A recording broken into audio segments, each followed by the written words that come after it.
नवी मुंबई व रायगड जिल्ह्यातील ताज्या बातम्या आणि घडामोडींसाठी सबस्क्राईब करा वादळवारा लाईव्ह चॅनल आणि दाबा बेल आयकॉन। पाली बल्लाळेश्वर देवस्थान सहलीला येणाऱ्या भाविकांमुळे चांगलंच गजबजलं आहे। शेकडो शाळांच्या सहली येथे येत असल्यानं चोरांचं चांगलंच फावत असल्याचं पाहायला मिळतंय। पाली बल्लाळेश्वर देवस्थानात भक्त निवासाजवळ पार्क केलेल्या सहलीच्या बसेसना एका भुरट्या चोरानं लक्ष केलं।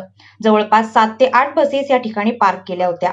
त्यातील विद्यार्थी दर्शनासाठी गणपती मंदिरात गेले होते। आसपास कोणी नाही हे पाहून एका चोरानं ड्रायव्हरकडील दारानं बसमध्ये प्रवेश केला। विद्यार्थ्यांच्या बॅगा या चोराने लंपास केल्या आणि बाजूलाच असलेल्या झाडाझुडपात लपवल्या। हा सर्व ऐवज घेऊन चोर पळ काढत असतानाच विद्यार्थी बसमध्ये परतले। आपले सामान अस्ताव्यस्त आणि चोरी झाल्याचं पाहून त्यांनी एकच गलका केला। त्याचवेळी येथील स्थानिक वडापाव विक्रेते राजा भोईर यांनी बसमध्ये एका संशयित तरुणाला पाहिल्याचं सांगितलं।